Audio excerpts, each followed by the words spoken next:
Приветствую, друзья! Продолжаю разбирать резонансные события в мире и начну с важной новости Германии. Лидер ХДС Фридрих Мерц, который еще недавно был главным соперником Ларса Клинбайля от Социал-демократической партии Германии на выборах, станет его начальником в новой черно-красной коалиции. Клинбайль в интервью Карен Миаске рассказал о своих взаимоотношениях с Фридрихом Мерцем и о том, как они изменились после выборов. Цитата. «Каждый может посмотреть, что до выборов мы ничего друг другу не дарили, что мы скорее даже сражались друг с другом. Но итоги голосования и сложившаяся политическая ситуация обязывают нас теперь вести конструктивный диалог и находить общий язык». Клинбайль признался, что эти переговоры дали ему неожиданный опыт и изменили его восприятие Мерца. Цитата. «И вот здесь я должен сказать, что уже после выборов кое-что новое я для себя узнал о Фридрихе Мерце. Например, что с ним можно договариваться, что можно вести надежные и обоснованные разговоры.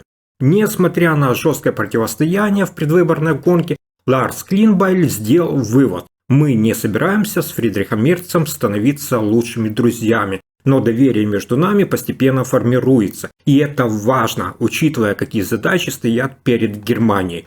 Но самый неожиданный момент, который Клинбайль выделяет, касается лично персонального отношения Мерца к нему. По словам Клинбайля, за последнюю неделю между ними произошел еще один значимый момент. На этой неделе он предложил мне перейти на «ты». Так что теперь мы уже 3 дня как на «ты». Этот жест не остался незамеченным. Цитата. «Это сразу же бросилось в глаза во время коалиционных переговоров в пятницу. Для многих это была настоящая новость».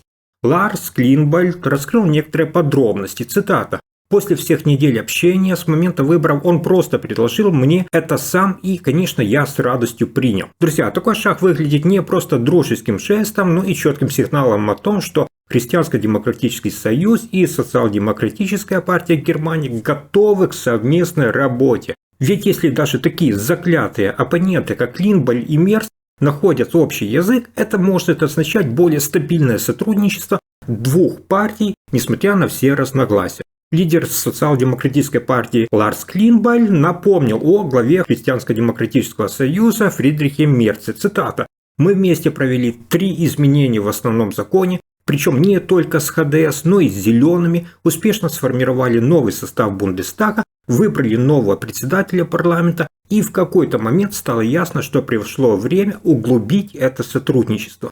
Журналистка Карен Миаске спросила в прямом эфире Ларса Клинбайля, что несмотря на политическое сближение между Клинбайлем и Мерцем, по-прежнему много различий. Даже в футболе вы на противоположных полюсах. Цитата. «Мерц – фанат скромного рабочего клуба Боруссия Дортмунд, а вы человек, который вел VIP-ложи футбола, привнеся их в Баварию. Совместимо ли это?»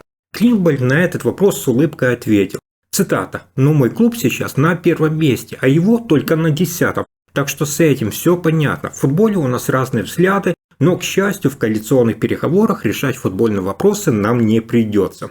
Журналистка Карен Миаске напомнила, что бывший лидер парламентской фракции Социал-демократической партии Германии Рольф Мюцених резко раскритиковал Фридриха Мерца за его высказывания в адрес альтернативы для Германии АДГ, назвав их «дверью в ад». Клинбайль на это ответил так, цитата.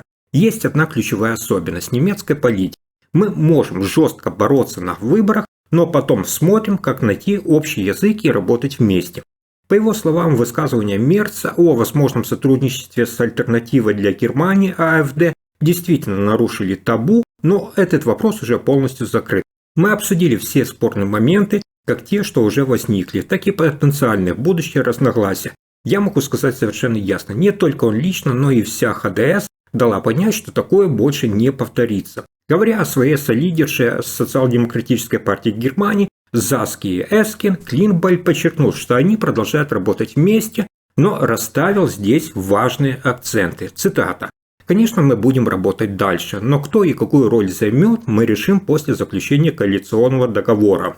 На вопрос о перспективах Саске Эскин в будущем он ответил сдержанно. Цитата. «Партийный съезд состоится раньше запланированного срока, и тогда в руководстве СДПГ примут решение о новом кадровом составе, кто пойдет в правительство, кто займет ключевые позиции во фракции». Однако он подчеркнул, что его личное отношение к Эскин остается неизменным.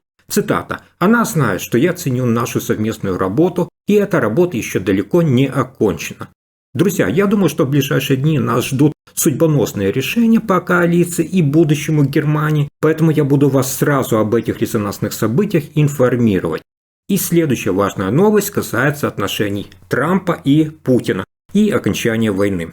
Сегодня гнев Трампа обрушился не только на союзников, а и на Кремль. В новом интервью Дональд Трамп неожиданно резко высказался о Владимире Путине. Американский президент был возмущен заявлениями российского лидера в адрес украинского президента Владимира Зеленского. По словам Дональда Трампа, такие заявления абсолютно неприемлемы и идут не в правильном направлении. В интервью телеканалу NBC Трамп разгневанно прокомментировал последнее заявление Путина. По его словам, когда российский президент поставил под сомнение доверие к Зеленскому, он испытал настоящий гнев. Цитата. «Я был очень зол и просто взбешен», заявил Дональд Трамп, подчеркнув, что слова Путина перешли черту. Американский лидер также заявил, что в ближайшие дни планирует поговорить с Путиным лично, чтобы обсудить эту ситуацию. Помимо словесных нападок, Трамп вновь угрожает Москве жесткими экономическими мерами. Если не удастся достичь договоренности по Украине, он готов ввести вторичные пошлины на российскую нефть. В беседе с ведущим NBC Трамп уточнил, что размер пошлин может составить, внимание, от 25 до 50%. Цитата. «Если соглашение с российским правительством не будет достигнуто, мы введем вторичные пошлины на их нефть», подчеркнул президент. А такие санкции означают, что страны, торгующие с Россией, столкнутся с дополнительными барьерами в торговле с Соединенными Штатами Америки. Это окажет мощное давление и не только на Москву, но и на ее ключевых партнеров.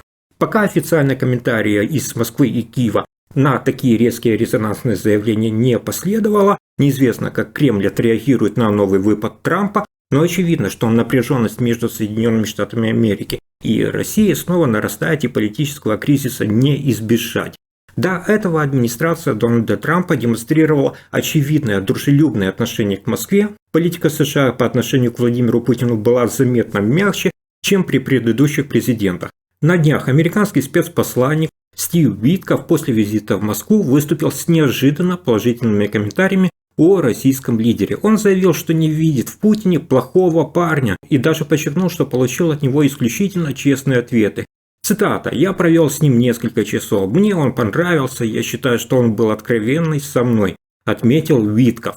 Такое заявление вызвало недоумение среди западных союзников, особенно на фоне затянувшейся войны в Украине, которая длится уже более 3 лет. Однако сам Витков попытался смягчить восприятие конфликта, назвав его сложной ситуацией, в которой, по его словам, много факторов, которые привели к эскалации. Особое внимание привлек тот факт, что во время визита Путин передал Трампу подарок. Витков с восторгом рассказал о презенте, который лично получил для передачи в Вашингтон. Цитата. «Это было прекрасное портретное изображение президента Трампа, выполненное ведущими российскими художниками», поделился американский спецпосланник, добавив, что этот был момент особой благосклонности. Этот жест Кремля сразу же вызвал широкий резонанс.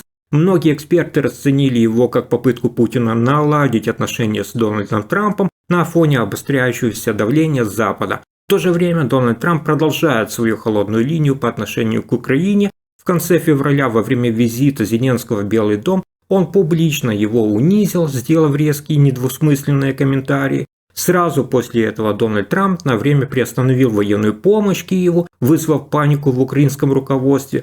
Кроме того, он принял решение заморозить сотрудничество американских спецслужб с Украиной. И такое вот поведение Трампа породило массу вопросов. Почему он так открыт к диалогу с Путиным, но при этом резко меняет тон в отношении Украины? Некоторые аналитики считают, что это элемент своеобразной такой трамповской стратегии, направленной на изменение курса американской внешней политики.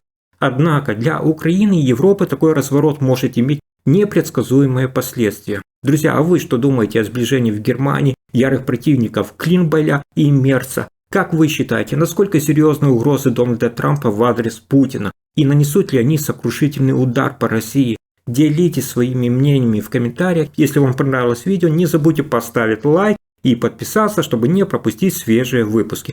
До встречи и хороших вам новостей!